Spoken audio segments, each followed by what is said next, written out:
Okay, hey guys, this is your art teacher here, and I'm going to do a quick demonstration, hopefully not too long, quick demonstration on how to use our texture rubbing plates, and we will be using the texture rubbing plates with these crayon cakes right here, okay? So I have already done a video on how to create these these crayon cakes, and I have some crayons right here. These crayons are really good candidates for texture rubbing, or I'm sorry, I keep getting my things mixed up. Not for texture rubbing plates, for crayon cakes. And I call them crayon cakes just because.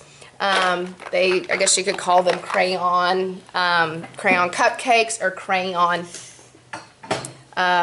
muffins, but I call them crayon cakes. One of the interesting things, and I said this in another video that I made when I was melting these, one of the really interesting things about melting these crayons is the good pigment goes to the bottom when you melt it, and then just kind of that extra leftover filler wax goes to the top. And anyway, you can see how it's separated out right there. So I really like to use the bottom part of my crayon right there when I'm doing my rubbings, okay? And again, I've made another video that shows how you can melt these with the paper on, the crayon paper, with the crayon paper on, or with the, sorry, I've got some students in my classroom that I'm asking them to be quiet, not touch each other. You can melt them with the paper on or with the paper off. Anyway, old crayons, don't throw them away. These are perfect, even if they're old, even if they're kind of rough looking, perfect for melting crayons, okay? So watch my other video if you would like to see that. So I'm going to show you how we're going to create this beautiful collage of texture. There's many different ways that a young artist or an art teacher or whoever's watching this video can use this. You can create these to use for texture collages, for painted paper. There's so many uses. What I always have my students do is when they first get their paper, I always have them write their name, grade, and team. Okay, so I'm going to go ahead and do that. So I'm working upside down, so let me go ahead and write it this way. Always have them write their name, grade, and team. This is manila paper. Pens, these ballpoint pens right here, just got at the dollar store. These ballpoint pens work so well on this paper. It was just like they were meant to work with paper. Pencil doesn't work very well on this. I always have my students label the front part of their artwork. There's very few exceptions that I don't have them label on the front, because when I see this, I want to see who it belongs to, okay? And then I just have a little flip chart right here that has the next grade level that comes in. I teach kindergarten through 6th grade, so I have all the different grade levels. So when they came in, I can just change that. Right now, I'm working with a sweet group of kindergartners that are on Team 3.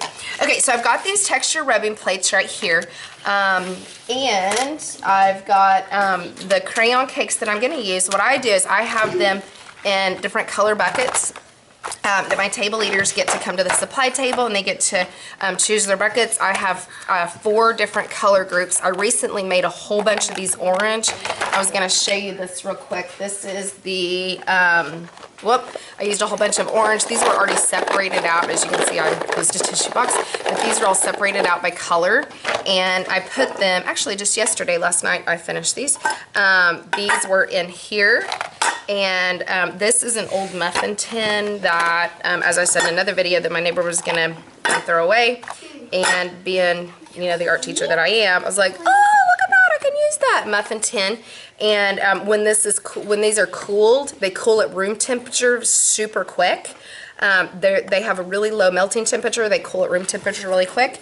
And then you just pop them out, and they are ready to go. And again, the good pigment, the really nice, thick, dark pigment is at the bottom. And then that kind of waxy stuff is at the top. I sometimes use the top, but not frequently. Okay, not unless I'm going to do something that I want it to be more clear wax for like a crayon resist with watercolor. Okay, anyway, so I've got a bunch of different crayons right here. I'm just going to choose a few different colors. I want mine to be really colorful, so I'm going to grab some greens and some, for my classes, what I ask them to do, they have elbow partners, and the elbow partners will share. They share crayons with their elbow partners. And they know how to share with their elbow partner. What I do with these right here, and I'm actually glad that I saw this, because these, for those of you who might be making this for your own kids, or if you're an art teacher like myself and you're making it for hundreds of kids that come in and out of my classroom every day, these right here, I'll just remelt. It does not take me very long at all to remelt those. I just put those right back in to my tray. To my muffin pan, and then I melt those again, and then they're ready to go. Okay, so for this demonstration, I'm going to show you how I created this beautiful colored piece of paper right there. Again, I've got my name, grade, and my team on my piece of paper. If you're at home, right, home team. You play for the home team, yay. Anyway, so I'm going to get my texture rubbing plate and make sure that it's the smooth side. Not this side right here, this is a little bit more bumpy, but just the smooth side. I'm not sure exactly how to describe it. Sometimes I will write on it. For my students, I'll write top for the top part, or up for the up. I also have tape, and I'll tell my students that the tape goes toward the table. I put the tape on the back, so the tape goes toward the table. It's very important with these that you use them the right direction, okay? So I'm going to zoom in so you guys can see this just a little bit better. I'm going to use the bottom side of this crayon cake, and I'm going to use a bunch of different colors on here before I move my paper. You can move it from left to right. You can, I am taking mine from my left, which would be your right, and just pushing it down and dragging it, pushing it down and dragging it. Then before I move my paper and before I move my texture rubbing plate, I'm going to hold firm, okay, hold this firmly, and then I'm going to go ahead and change colors. I love this look. It just gives it such a neat look where, kind of like, I guess the big word now, ombre with artworks and fabric or weaving or hair or whatever it is that people are trying to add color to. But you can give this a really neat effect and a really neat look, okay? Then I can move that out of the way. I can get a new texture rubbing plate, and I can, of course, change colors. And then if I'm sharing with somebody, of course, I want to, you know, not hog all the supplies, be a supply pig. And then I like using different texture rubbing plates and overlapping the colors. My little girl, she likes to use red. She wants to use red on the whole thing. I try to get her to use other colors. She doesn't want to for some reason. I don't know why. I like to switch colors frequently and press firmly so that I get that nice overlapping kind of abstract printed look. So this is a form of printmaking. It's not stamping, it's not fingerprints. I do have a tendency to have a lot of fingerprints on my car window. Shame on my little rascal. She puts her fingerprints on my car window. That is a form of printmaking. Fingerprints are forms of printmaking. But this type of printmaking is texture rubbing plates. So some of my students have said, Ms. Boone, I don't have any texture rubbing plates at home. So I'm going to show you guys some ways that you can use other things if you don't have texture rubbing plates at home.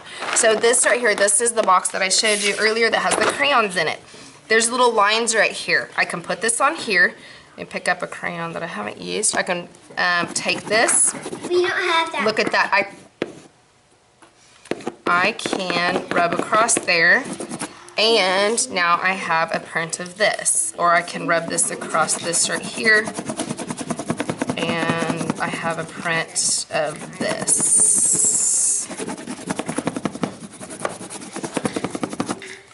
Okay, it looks like that. Let's see, this right here, these are the baskets that I showed you earlier. I can use the edge of the basket. Let me find a color I don't have over here in the corner. I can use the edge of the basket.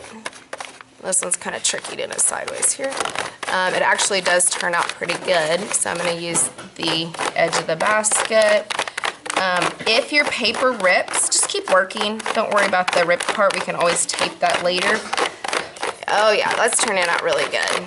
Okay, look at that, neat. And that's just the edge of this. So this is just textures that I'm looking around me and I'm finding. I see, oh, let me reach over here. I'm looking at this right here. This is one of the colored pencil containers. I always reuse soup containers. So the colored pencil container. And let me reuse some pink right here. And look at that, just this edge of the soup container made that texture right there, okay? So anyway, thank you guys for listening, and I hope your texture rubbing plate project turns out well. Check out my other video if you want to know how to make those crayon cakes, and happy texture rubbing. Bye.